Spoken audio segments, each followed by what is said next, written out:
달라스 윌라드라고 하는 사람이 쓴 하나님의 모략이라고 하는 책에서 나오는 비유로 한번 시작하려고 합니다.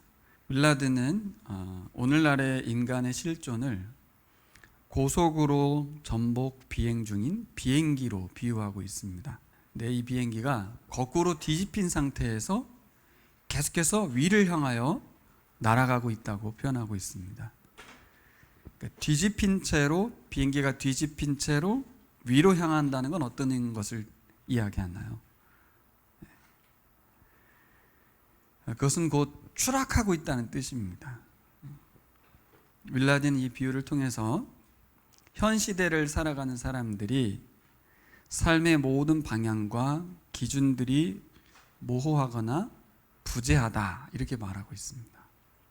다시 한번 말씀드리면 이 시대를 살아가는 사람들의 삶의 모든 방향과 기준들이 모호하다 이렇게 말합니다.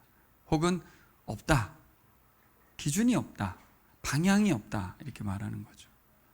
이것을 이제 추락하고 있는 비행기와 비유했는데 뒤집힌 채로 위를 향하고 있다라는 것이에요. 뒤집혔으면 위로 향하면 안 되겠죠. 그러니까 비행기가 뒤집힌지도 모른 채 위로만 위험천만한 비행을 하고 있는 이 비행에 대해서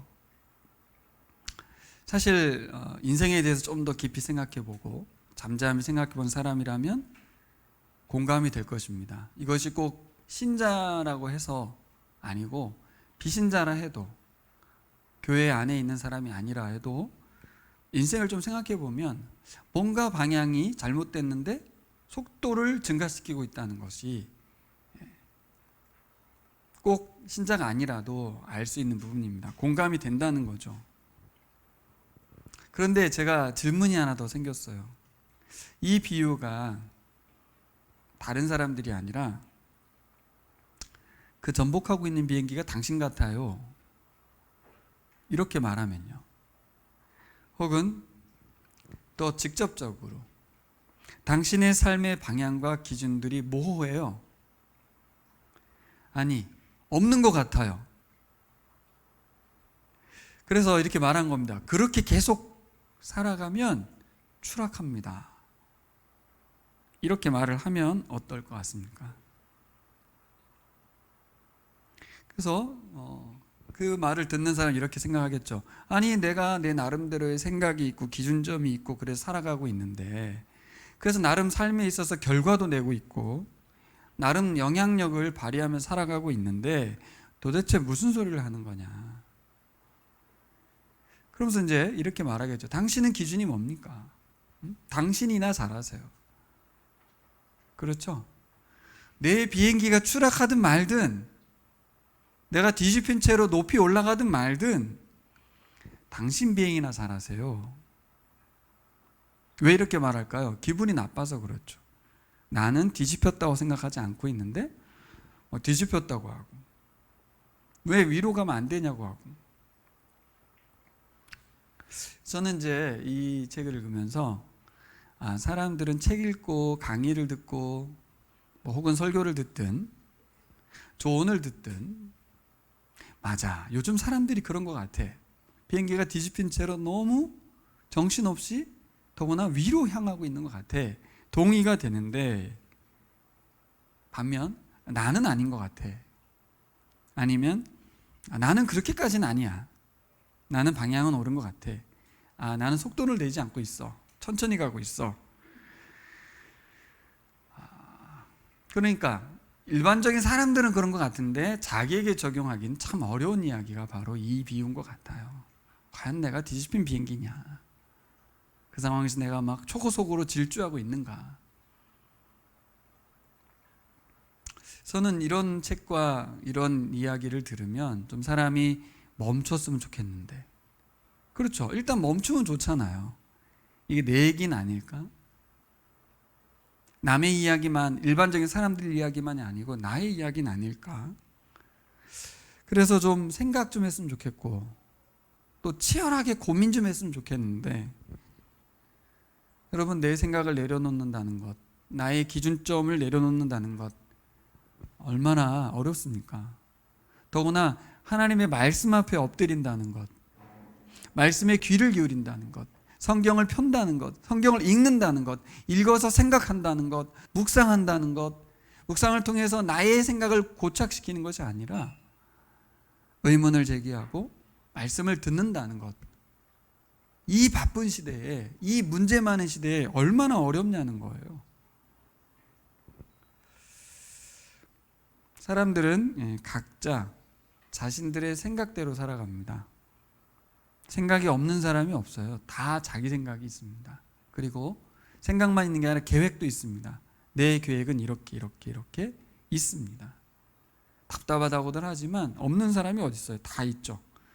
뭐 우리 예랑이도 예봄이도 나름의 생각이 있을 거예요. 계획도 있고, 내가 이제 중학교 올라가면 어떻게 할 것이고, 내가 이제 고등학교, 대학교 가면 나 이렇게 살 거야 라는 생각들을 다 한단 말이에요. 비행기가 뒤집혔다는 생각은 못 하는 거죠. 내 생각이 한계가 있다는 생각을 해야 되는데 못 하는 거죠. 저는 오늘 말씀을 계략 대 모략이라고 정했는데, 이렇게 사람들이 할 수 있는 최선을 다해서 생각하는 것을 저는 계략이라고 정의하고 싶고요. 이 모략이라는 말이나 계략이라는 말은 검색해보면 비슷한 말입니다. 그런데 오늘 정의하기를 모략은 하나님의 생각, 하나님의 계획이라고 말하고 싶어요. 둘 다 좀 음흉한 느낌이 있어요. 계략이라는 말도 모략이라는 말도 둘 다 뭔가 부정적인, 마이너스적인 요인을 갖고 있습니다. 하지만 사람은 한계가 있는 생각을 갖고 있다라는 관점에서 계략이라는 단어를 제가 적용하고, 하나님의 모략은 비밀스럽고 음흉하지만 누구도 알 수 없는 계획이지만 그것이 사람의 계략과 비교가 안 되는 놀라운 것임을, 크고 위대한 것임을 역사 가운데에서, 성경 안에서, 특별히 오늘 요한복음 안에서 발견하게 됩니다. 그래서 여러분, 사람의 계략은 한계가 분명하고요, 하나님의 모략은 무궁하죠. 영원합니다. 인류 역사에서도 드러났습니다. 저는 요한복음을 보면서 우리 인간의 실존이, 이 실존이란 단어 철학적인 단어인데요, 실제 존재하는 거 아니에요? 그렇죠? 인생의 가장 큰 고민, 이 실존이 얼마나 우려스럽게 어리석은지, 좀 고상하게 썼습니다. 우려스럽게 어리석습니다. 좀 심하게 극단적으로 말하면 얼마나 멍청한지 인정하라고 말하고 있습니다. 사람은 최고의 생각을 하고 최선을 다해서 생각해내고 계획을 세우지만 그것이 하나님의 모략에 비하면 얼마나 우려스럽게 어리석은지 인정하라는 것입니다. 또한 또 다른 측면에서 우리가 믿음의 사람이라면 유대인들과 흡사하게 우리의 가진 믿음이 얼마나 불안하고 급변하는지 인정하라는 것입니다. 그러니까 우리가 가지고 있는 믿음에 대해서 점검해야겠죠. 그래서 지지난주에 제가 설교할 때 믿음을 의심하라 이렇게 설교한 적이 있습니다. 그러니까 요한복음 계속해서 당신들이 알고 있는 하나님이 전부가 아닌 것을 인정해야 된다. 하나님을 다 알고 있느냐? 아니라는 것이죠. 하나님에 대한 이해가 한계가 있음을 분명히 인정하라는 것입니다. 그래서 제가 먼저 첫 번째 생각해 볼 것은 뭐냐면, 하나님의 모략은 인간의 계략과 다르게 하나님의 모략이 지향하는 바가 뭘까? 하나님의 생각과 하나님의 계획이 지향하는 바가 뭘까? 두 가지를 중심으로 하나님의 모략이 진행됩니다. 하나님의 계획이 진행돼요. 첫 번째는 하나님이 계획하신 미션이에요. 사명. 하나님이 가지고 있는 계획이죠. 반드시 이루실 사명이 하나님께 있어요. 또 하나는 하나님께서 가지고 계신 사명은 무엇에서 움직이냐면 하나님의 사랑에 의해서 움직입니다. 그렇다고 하면 인간의 계략은 어떻겠어요? 인간의 미션은 어떤 것에 의해서 움직이겠어요? 사명에 의해서 움직이지 않고 자기 유익에 의해서 움직입니다. 그리고 사랑에 의해서 움직이지 않고 이기적인 마음에 의해서 움직입니다. 그러니까 자기 사랑, 자기에 의해서 움직입니다. 하나님의 계획은 인류를 위한 사랑에 의해서 시작됐지만 사람의 계획은 그렇지 않습니다. 여러분 인정할 수 있겠습니까? 그것이 나라고. 이것이 이제 우리가 가지고 있는 가장 큰 위험한 것이에요. 설교에도 동의하고 성경 말씀 읽어도 은혜가 되는데 그것을 자기 적용하기는 참 어렵다는 거예요. 근데 오늘 말씀에 여러분들이 잘 적용됐으면 좋겠습니다. 첫 번째로 생각해 봐야 될 하나님의 모략, 하나님의 계획이 추락하는 비행기로 본다면 하나님께서는 추락하는 비행기 같은 뒤집혔는데 위를 향하고만 있는 그 인생들을 지켜보고만 있을 수는 없죠. 그래서 하나님 스스로 미션을 정하신 거예요. 어떻게 해야 되냐는 거죠. 그래서 첫 번째 하나님은 구약시대 때 어떻게 했어요? 시내산에서 율법을 주셨습니다. 율법을 통해서 사람들에게 알려주신 거예요. 삶의 방향성을, 어디를 향해야 되는지, 어떻게 살아야 되는지 하나님께서 사명을 감당해 주신 거죠. 그래서 출애굽시켜서 그들에게 시내산에서 율법을 주셨습니다. 삶의 기준점이죠. 그리고서 사람들을 보냈습니다. 하나님은 사람들을 계속 파송하셨어요. 그래서 구약의 선지자들이 와서 또 성경을 기록해서 사람들을 보내서 삶의 어느 방향으로 가야 될지 알려주셨습니다. 이 방향으로 가야 한다. 율법은 나침반 역할을 하고 방향지시 역할을 하죠. 그리고 어떻게 살아야 되는지도 사람들의 입을 통해서 증명해 주셨어요. 근데 너무나 놀랍게도 사람들은 계속해서 가던 길을 가는 거예요. 비행기가 뒤집혔는데 위를 향해서 계속 가는 거예요. 아이러니하게도 대표적으로 이 뒤집힌 비행기인데 위를 향한 사람들이 바로 유대인들입니다. 아이러니하죠. 계명을 받은 사람들, 삶의 방향을, 바른 방향을 전수받은 사람들이 아주 극단적으로 위를 향하고 가속 페달을 밟았습니다. 그래서 유대인들은 더욱 추락했죠. 더욱 무너졌습니다. 그 중간에 포로로 잡혀가기도 했잖아요. 나라가 망하기도 했고요. 그래서 여러분 생각해 보면 계명을 갖고 있다는 것은 중요하지 않습니다. 굉장히 유익한데 그 계명을 갖고 있는 사람들이 오히려 더 추락했던 이유는 계명 자체를 자랑했기 때문이에요.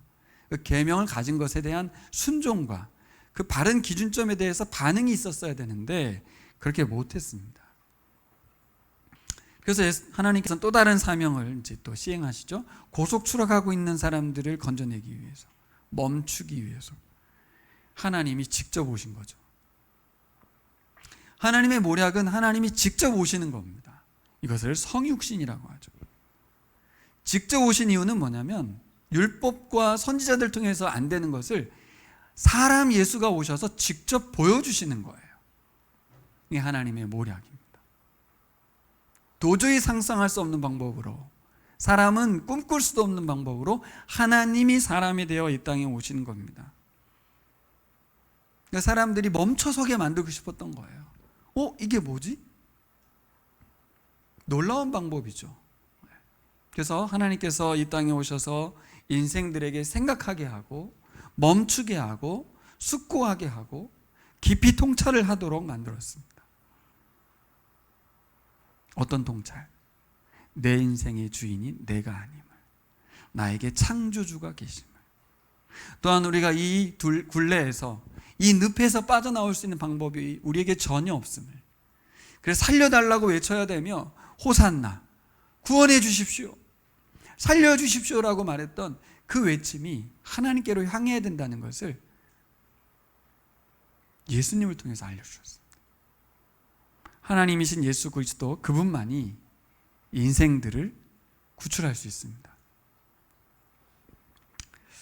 그래서 사명을 감당하러 오신 예수님을 생각해 볼 수 있고요.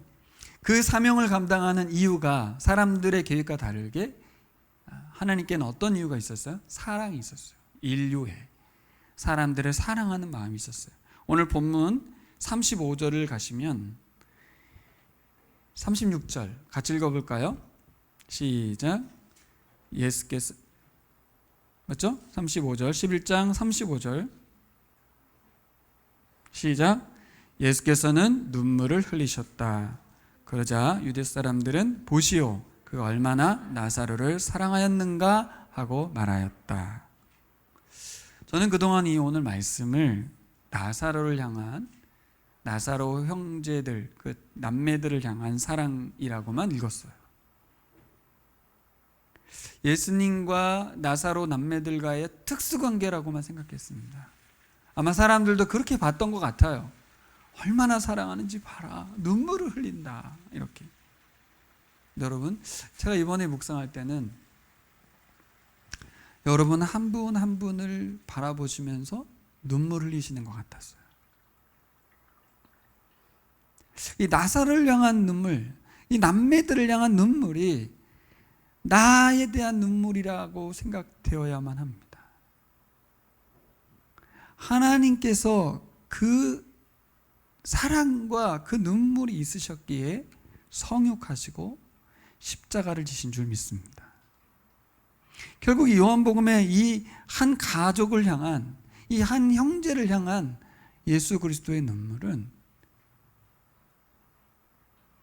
구원받아야 마땅한 자기 의에 갇히고 자기 생각에 갇혀 있는 우리 한 사람 한 사람을 향한 눈물인 줄 믿습니다. 그래서 십자가를 질 수 있는 겁니다. 사랑하지 않는데 어떻게 대신 죽습니까?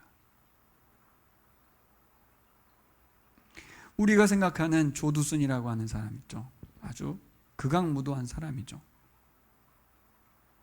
그런 사람을 대신해서 죽을 수 있는 사람이 세상에 어디 있겠습니까? 어머니는 가능하겠죠. 왜? 엄마는 조두순을 낳았고 조두순의 어머니는 그가 극악무도한 죄를 저지르는 것에 대해서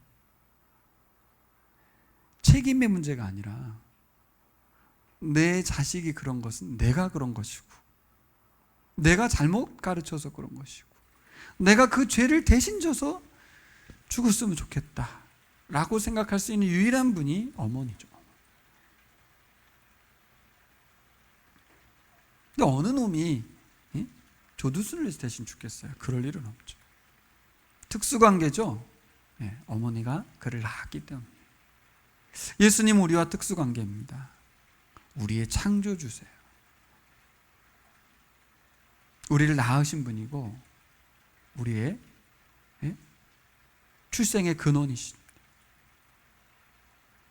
그러니까 그분이 그냥 어떤 위대한 사명을 감당하러만 왔다고 생각하면 안 되고 사랑의 근원은 뭐예요? 그분이 우리의 아버지 되시고 우리의 근원 되시기 때문에 그렇습니다. 십자가를 이론으로만 생각하면 안 되고 관계로 이해해야 돼요. 왜 죽으셨는가? 왜 울고 계신가? 왜 아파하고 계신가입니다. 특별히 오늘 본문에는 죽음이죠. 죽음이라고 하는 거 아주 허망합니다. 가장 허망한 죽음이 우리가 우리나라에서 겪었던 게 세월호죠. 세월호. 아주 허망하게 살아있고 통화를 하는데 죽어가는 거를 지켜보고 있어. 전 국민이 지켜봐야 되고 부모가 지켜봐야 되는데 죽는 걸 살릴 수 없는, 당장이라도 거기 배 타고 뛰어들어가서 건져내면 되는데 누구도 유리창 깨고 들어가서 건져내지 않고 그냥 지켜보고 헬리콥터 쳐다보고 구명조끼 입고.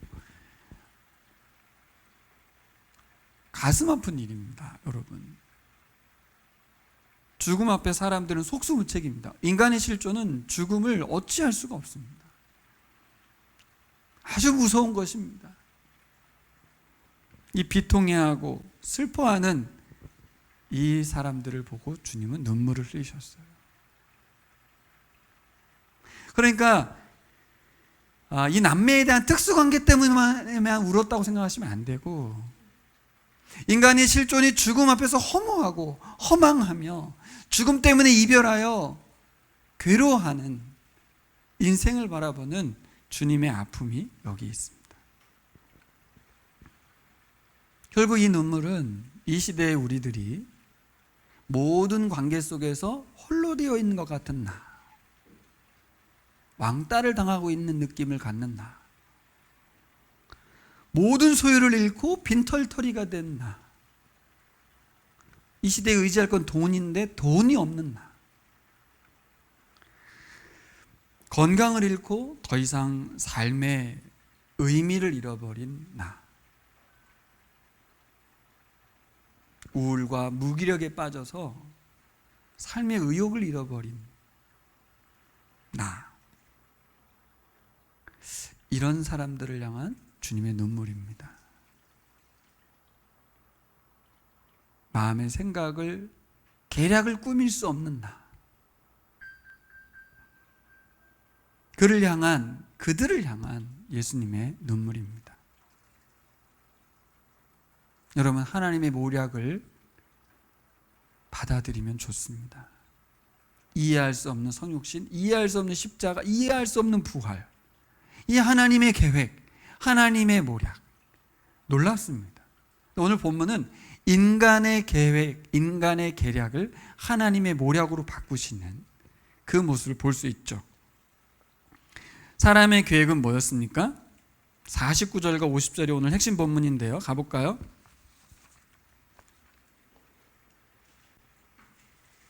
사람들은 나름의 생각을 가지고 실존의 문제를 해결하려고 발버둥 칩니다. 지금 생명의 위기가 왔어요. 그리고 이 가야바 제사장은 민족의 위기라고 생각했습니다. 이 예수 때문에 로마가 자기네 나라를 완전히 엉망으로 만들겠다는 생각이 들은 거예요. 민족을 구하는 방법은 딱 한 가지, 뭐예요? 49절 같이 읽어볼까요? 그 가운데 한 사람으로서 그의 대제사장인 가야바가 그들에게 말하였다. 당신들은 아무것도 모르고, 50절, 한 사람이 백성을 위하여 죽어서 민족 전체가 망하지 않는 것이 당신들에게 유익하다는 것을 생각하지 못하고 있어. 나름 이분의 생각이 엄청난 것입니다. 예수 한 사람 죽이면 이 민족 전체가 살아날 수 있다. 그러니 이거는 하나님의 뜻이라는 거죠. 하나님의 은혜고 계획이라는 거예요. 그렇게 판단했습니다. 근데 사실 제가 앞에서 말씀드렸지만 이 가야바의 계략의 시작은 뭐예요? 자기 유익이죠. 자기 기득권 챙기겠다는 거예요. 사랑이 아닙니다. 자기의 삶을 계속해서 영위하겠다는 거예요. 여러분, 사람들은 경제적인 어려움, 관계적인 어려움, 질병의 고통을 이기려는 노력을 엄청나게 하고 있습니다. 나름 자기네 생각을 정말 모아서 지혜를 짜내서 대안을 마련하고 정말 노력해서 이것을 이겨내려고 합니다. 심지어는 사망까지도 해결하려고 합니다. 사망까지도. 지난번에 말씀드렸지만 구글의 목표는 부활. 그래서 이 테크놀로지를 통해서 인생들의 죽음을 부활에 이르게 하겠다는 거예요. 그래서 지금 자신들의 부모님을 냉동고에 넣고 기술을 발전시켜서 그들을 다시 살려내겠다는 거죠. 엄청나죠? 위대해 보이지 않습니까? 죽음을 넘어서려고 하는 이들의 계략. 근데 너무 쉬운 방법이 있는데, 예수님 믿으면 되는데, 예수님 믿으면 되는데, 예수의 부활을 받아들이면 되는데, 예수의 생명을 인정하면 되는데, 테크놀로지로 그것을 해결하려고 하는 거예요. 엄청 똑똑한 척 하는데 엄청 어리석죠. 그 많은 에너지를 죽음의 문제를 해결하기 위해서 돈 쓰고 애쓰고 있습니다. 여러분, 저는 이 가야바의 계획이 엄청나다고 생각합니다. 그런데 놀라운 게 하나 있어요. 이렇게 쉽고 간단한 방법이 있는데 너무 모르니까 뭐라 그래요? 당신들은 너무 모른다. 그리고 뭐라 그래요? 당신들은 생각이 없다. 생각해봐라. 너무 간단하지 않냐. 이 간단한 방법을 제안하는 건 너무 똑똑해 보이는데 이 사람이 모르는 게 있어요. 뭐예요? 나사로가 죽은 지 4일 만에 살아났습니다. 그런데 죽은 지 4일 만에 살아난 이 사건 속에서 가야바가 반응한 것은 예수를 죽일 생각밖에 없어요. 어떻게 죽은 사람이 살아나지? 이전에 있었던 많은 일들을 경험했고 도저히 있을 수 없는 일이 이 땅 가운데 벌어졌음에도 불구하고 예수를 하나님으로 인식하거나 예수에 대해서 의심스러운 눈빛으로 물어보거나 밤에 니고데모가 찾아가듯 찾아가서 묻는다거나 하지 못해요. 엄청 똑똑한데 당신들은 아무것도 몰라. 나만 알고 있어. 이렇게 자랑할 만큼 똑똑한데 자기 생각에 갇혀버렸습니다. 자기 생각은 뭐예요? 예수는 하나님이 아니야. 저건 사기야. 어떻게 죽은 지 4일 만에 살아나? 이거는 아니야. 지금도 그렇죠. 부활을 받아들일 수 없는 세상 사람들은 죽은 사람이 어떻게 살아나? 그건 불가능해. 자연법칙에 의해서 있을 수 없는 일이야.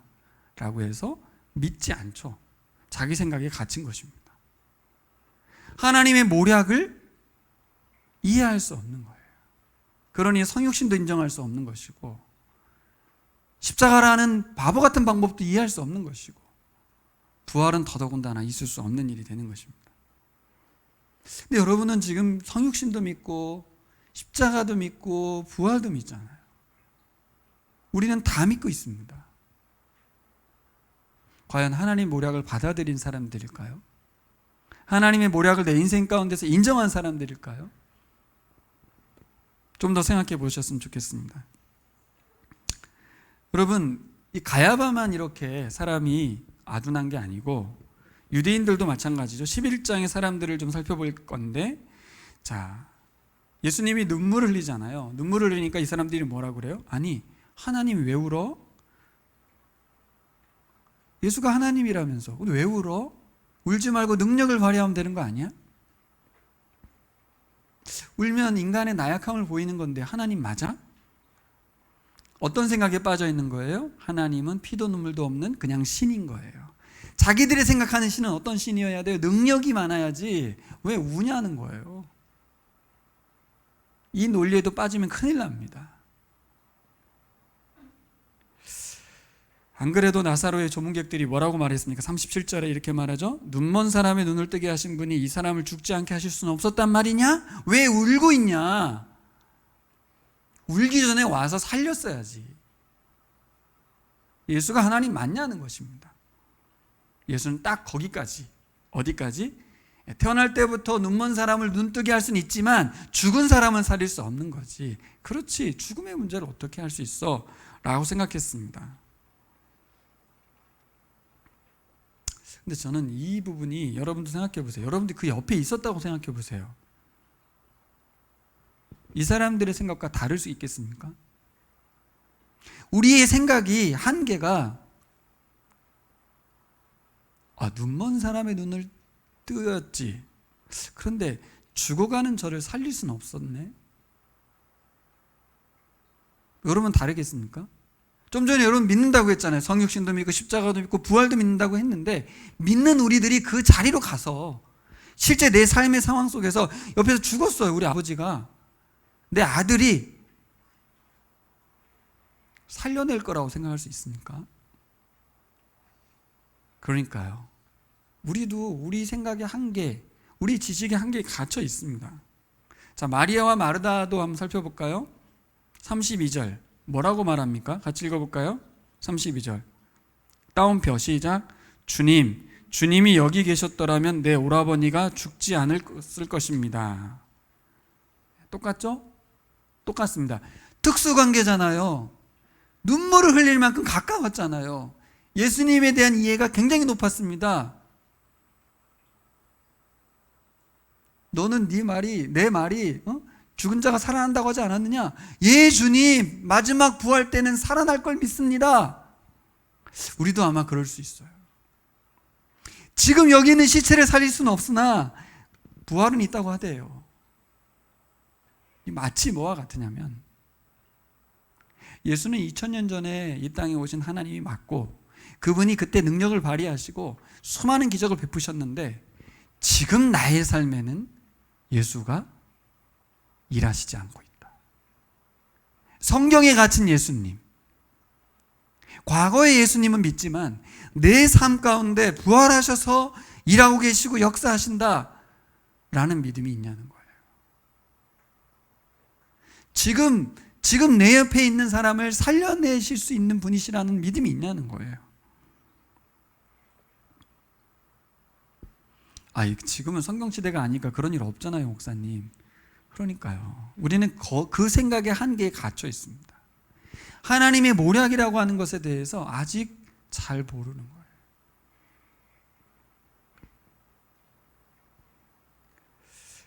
제자들도 마찬가지죠. 제자들에 대한 죽음에 대한 이해를 볼까요? 11절과 12절을 가볼까요? 11절 가보면 이 말씀을 하신 뒤에 그들에게 말씀하셨다. 우리 친구 나사로는 잠들었다. 내가 가서 그를 깨우겠다. 12절 제자들이 말하였다. 주님, 그가 잠들었으면 낫게 될 것입니다. 여러분, 이미 죽어서 4일이나 지난, 그래서 냄새까지 나고 썩는, 시체 썩는 냄새가 나는데, 여러분 잠자고 있다? 어떻게 생각하세요? 이 개념에 대해서. 예수님은 잠잔대요. 그러니까 제자들이 뭐라고 그래요? 잠들었으면 낫겠네요. 근데 여러분, 제 생각에 그래요. 예수가 나사로를 살리면 어떻게 살릴까? 제 생각의 한계는 어디까지였냐면 썩고 냄새나는 그 상태 그대로 살릴 거라고 생각을 했어요. 원상복귀가 아니고, 죽었는데 썩어지고 있는 상황에서 뭐 손도 좀 없고, 눈도 한짝 없고, 그런 상황에서 살리진 않을까? 그러니까 우리의 생각의 한계예요. 살리면 심장은 박동은 살려내고 숨은 쉬게 만들지만 완전 깨끗하게 한다? 상상할 수 없죠. 예언이 어떻게 생각해? 아버님이 장례일을 하고 계신데 계속 시체를 만지고 있거든. 근데 완전 형체가 없을 정도로 교통사고가 심하게 난 환자인데 그를 살려낸다면 어떻게 살려내겠어요? 그것도 예수님이 뭐라고 말했어요? 나사로야 나오너라. 네, 정말 뭐지 이게? 동화책도 아니고, 그죠? 가서 손댄 것도 아니고, 온몸이 깨끗해져서 나와라 이렇게 말한 것도 아니고, 그냥 나와라 그랬는데 그는 깨끗한 몸으로 나왔습니다. 여러분, 믿음이라는 것을 다시 한번 생각해 보게 돼요. 내가 어느 정도까지 믿고 있는가? 그러면 자 보세요. 예수는 죽은 시체를 살릴 수 있고 온전히 깨끗하게 할 수 있는 믿음이 있다면, 자, 내 아버지가 오늘 죽어서 여기 장사 지냈어요. 다시 살릴 수 있다고 여러분 믿는 건가요? 뭘 믿는 거죠, 우리가? 그렇죠? 그 믿음도 있는 거죠. 뭘 믿는 겁니까? 자꾸 그 현상에만 주목하지 마세요. 예수님이 11장에서 했던 말이 뭡니까? 살아서 나를 믿는 자는 영원히 죽지 않을 것이다. 죽은 자는 살겠고 살아서 나를 믿는 자는 영원히 죽지 않을 것이다. 핵심은 뭐였어요? 우리에게 영생을 주신다는 거예요. 죽음을 피할 수는 없다. 나사로도 죽었다 다시 살아났지만 또 죽잖아요. 그러니 다시 살리는 것이, 현재적으로 다시 살리는 것이 사실 무의미합니다. 더 중요한 게 있어요. 뭐예요? 예수가 부활이라는 거예요. 지금도 예수님이 살아서 성령으로 우리 안에 계시다는 거예요. 그래서 우리가 부활한다는 의미는 부활하신 예수님 우리 안에 계시기 때문에 부활하는 거예요. 성령으로 우리 안에 계시기 때문에, 영생이 우리 안에 들어오셨기 때문에 부활하는 거예요. 여러분들이 착해서가 아니고요. 여러분들이 믿어서인데, 그 믿었다는 말의 구체적인 말은 예수의 생명이 우리 안에 들어오셨기 때문이라는 거예요. 이 믿음이 있기에 죽음에 대한 두려움이 없고, 이 믿음이 있기에 예수 그리스도처럼 하나님의 모략에 편승하여 선교적인 삶을 사는 것입니다. 식인종 마을에도 가는 것이고요. 새로운 전환을, 선교적 전환을 하는 겁니다. 나의 남은 생애를 오직 방향성을 위로가 아니라 예수 그리스도처럼 사는 것입니다. 내 삶의 이유와 목적이 선명해지는 것입니다. 오직 미션을 위해서. 나를 살리신 이유, 나를 살려주신 이유, 나를 구원하신 이유가 가던 길 계속 가고 뒤집힌 채로 높이 높이 올라가지 않는, 하나님께서 이 땅에 남겨놓으신 목적을 이루는데 사용하는 것입니다. 한번 따라해 보실까요?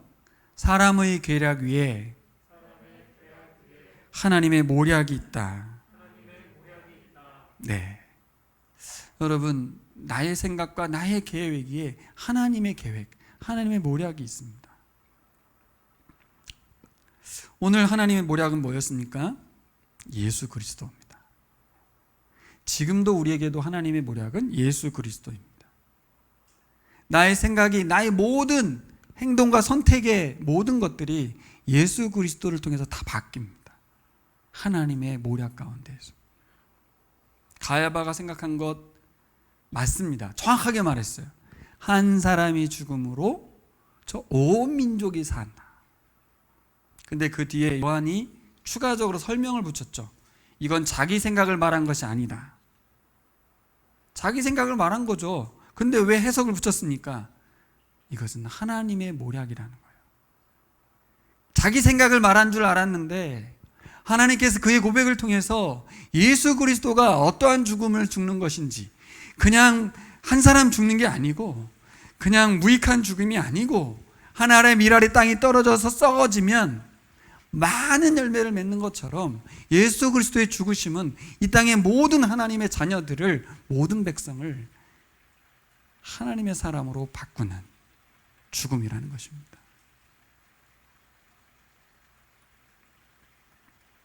문창성 교사님이 전에 이런 강의를 하셨죠. 전 세계에 움직이는 사람들이 있다. 모두가 자신의 경제적인 이유로 많이 움직인다. 우리 진자매 얘기도 했고, 나는 유학으로 온 것이고 돈 벌러 온 것이고 공부해서 좀 더 좋은 직장과 취직자를 얻고 뭔가 유익하기 위해서 왔는데, 다른 말로 하면 사람의 계획으로 왔는데 하나님의 모략이 그 뒤에 숨겨져 있다. 이는 세계 선교를 향한 하나님의 일하십니다. 뭐가요? 개인적인 생각에 의한 이동들이, 이 이동이 우연이 아니고 개인의 계획이 아니고 개인의 유익적 차원을 넘어서 하나님의 비밀스러운 모략이 숨겨져 있다는 거예요.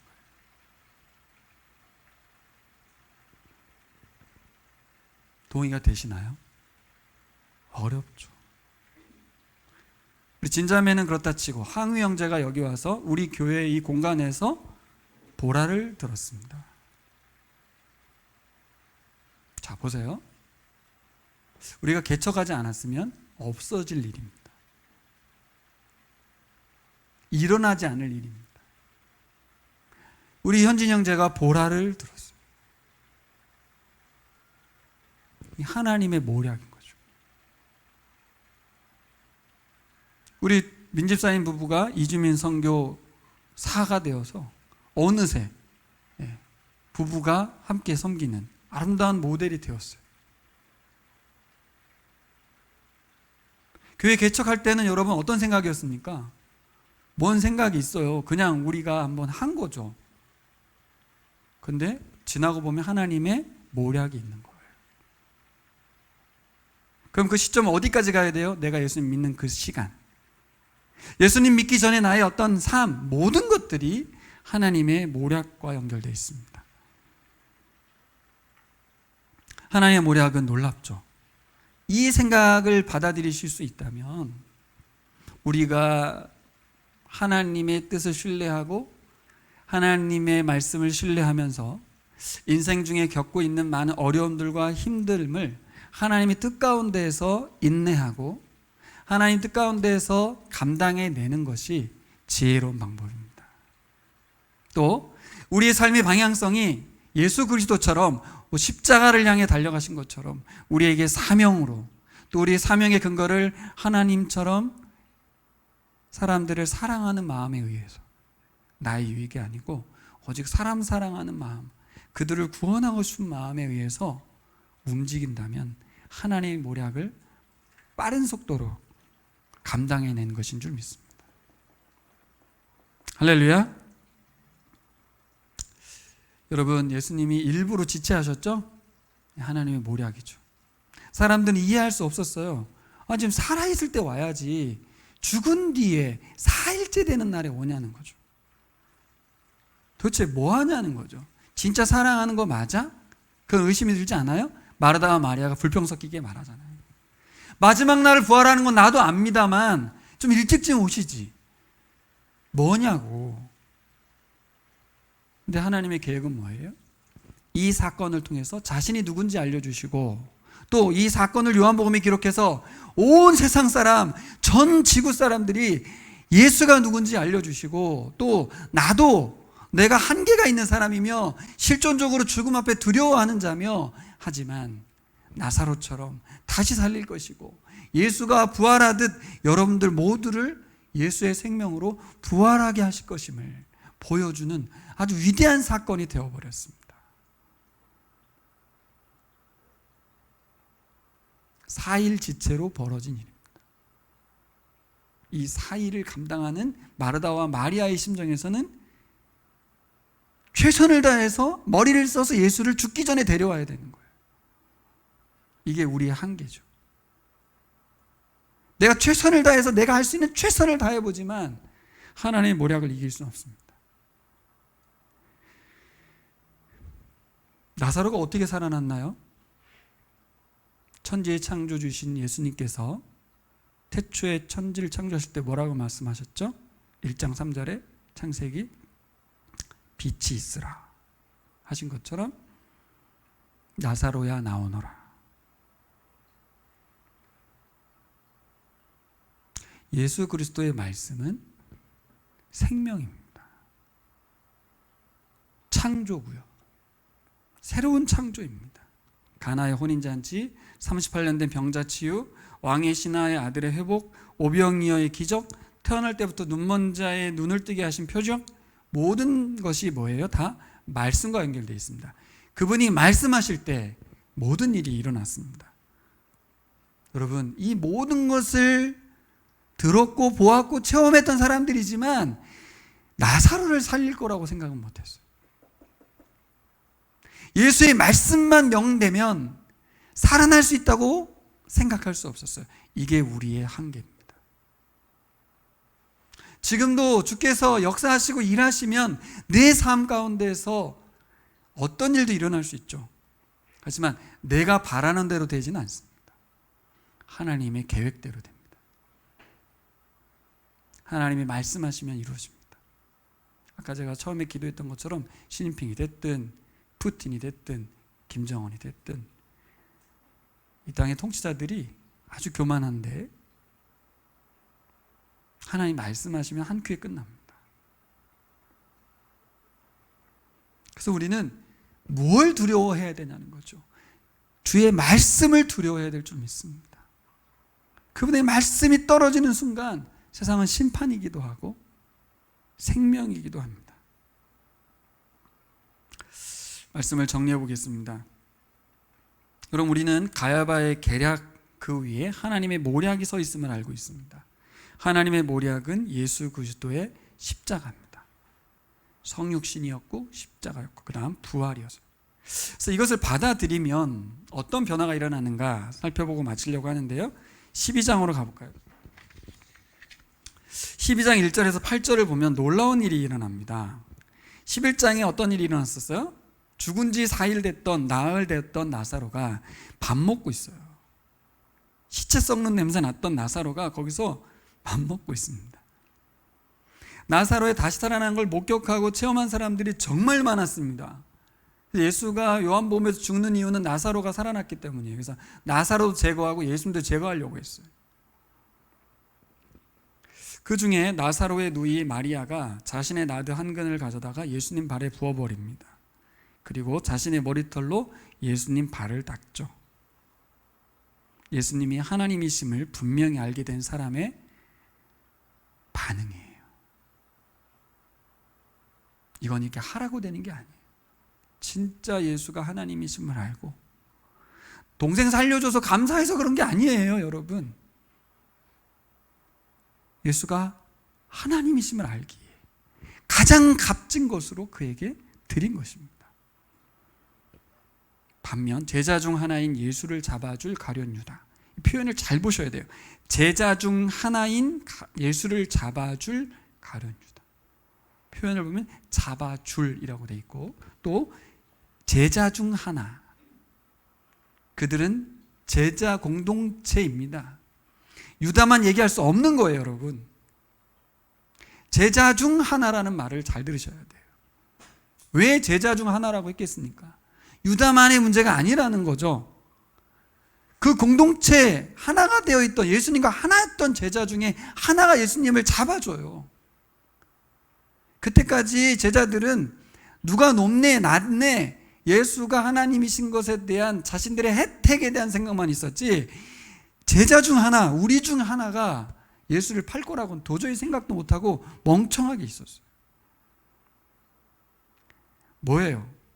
나사로의 누리 마리아는 전 인생을 들여서 가장 값진 것으로 그분을 하나님께 경배하고 대접했다면, 제자들은 흥분되어서 어쩔 줄은 몰라 했습니다. 이 두 극단 반응을 보십시오. 사람이 얼마나 어리석은지. 예수가 나사로를 살렸으면 엎드려야죠. 그분 앞에 구원을 호소해야죠. 죄인임을 인정해야 되겠죠. 우리가 그분의 삶을 따르겠다고 해야 될 것 같은데 당연하지가 않아요. 어떻게 돼요?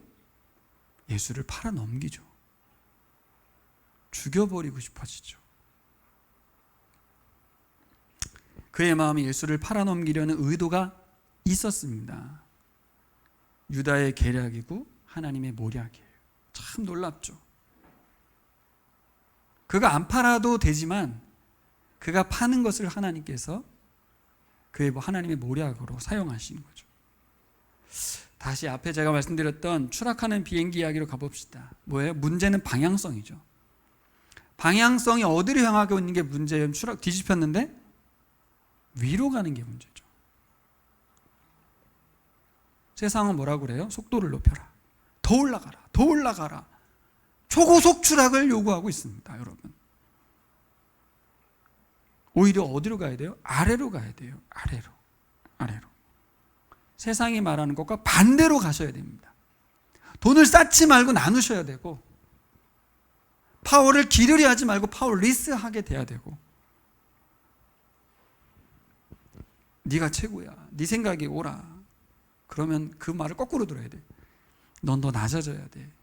주님의 말씀 앞에 엎드려야 돼. 네 생각보다 하늘의 지혜가 필요해. 심사숙고하는 내 생각이 아니라 묵상한 시간을 갖는 거예요. 걱정하고 생각을 많이 할 게 아니라 아무 생각하지 말고 성경을 읽어야 돼요. 근데 여러분, 어떻게 이렇게 인생이 바뀝니까? 어떻게 방향을 바꾸고 방식을 바꿉니까? 보라고 보내셨잖아요, 예수님. 예수님이 어떻게 사셨는지. 바른 방향. 순수한 사랑에 의해서 움직이셨던 그분, 사람 샘플, 대표 인간 예수님의 인생을 보고 그 길을 따라 사는 사람이 제자예요. 저는 옛날에 제자라는 게 무슨 등급이 있어가지고 뭔가 영향력을 발휘하는 거라고 생각했는데 아니더라고요. 제자는 딴 게 아니라 예수님이 살았던 거하고 동일하게 살려고 발버둥치는 사람이 제자예요. 근데 그것도 나 스스로는 그렇게 살고 싶지 않기 때문에 내 안에 예수님을 계속 모시고 그분과 함께 살려고 발버둥치는 사람이 제자입니다. 꼭 제자가 신학교 가야 될 이유도 없고 선교사 되라는 말도 아니고, 오히려 더 평신도들이 선교적으로 사는 분들 엄청 많습니다. 직분이 중요한 게 아니고 제자이냐고요. 삶의 방향을 바꾸셨냐고. 내 인생의 주인을 예수님으로 바꾸셨냐는 거죠. 여러분, 혹시 더 올라가지 못해서 안타까워하고 아쉬워하고 계시지 않나요? 더 손에 쥐고 소유하고 쌓지 못해서 답답하진 않으신가요? 그래서 내 인생, 내 대신 우리 자녀들만은 좀 더 올려보내고 좀 더 갖게 하고 좀 더 자리에 앉게, 좀 더 안정적인 삶을 살게 하고 싶다면 나의 계략이 사로잡힌 거죠. 하나님의 모략을 모르는 것입니다. 여러분, 우리의 삶이 하나님을 향한 사랑이 넘쳐서 마리아가 자신 전부라고 할 수 있는 나드 한 근을 갖다가 바친 것처럼 여러분의 돈의 지출을 하나님의 모략이 지배하기를 소망합니다. 또 여러분들의 생각도 하나님께서 주관해 주시기를 소망합니다. 여러분들의 세계관도 바꿔주시기를 소망합니다. 그래서 여러분, 저는 여러분들에게 바라기는 제 말이 아니고 하나님의 모략을 신뢰하고 깨달은 사람은 예수님처럼 자신의 남은 생애를 오직 사명을 위해서 살아가는 줄 믿습니다. 그래서 여러분, 예수님 분명히 십자가를 향해서 걸어갔지만 그의 매일의 삶이 부활의 기쁨이었지 않았을까 싶습니다. 지난주에 우리 문성교사님 와서 기도하시는데 주일은 부활주일이다, 그런 기도를 하시더라고요. 부활을 기념하는 날, 주일이거든요. 매주일 예수의 부활을 나의 일상으로 가져가는 시작의 날이 되셨으면 좋겠습니다.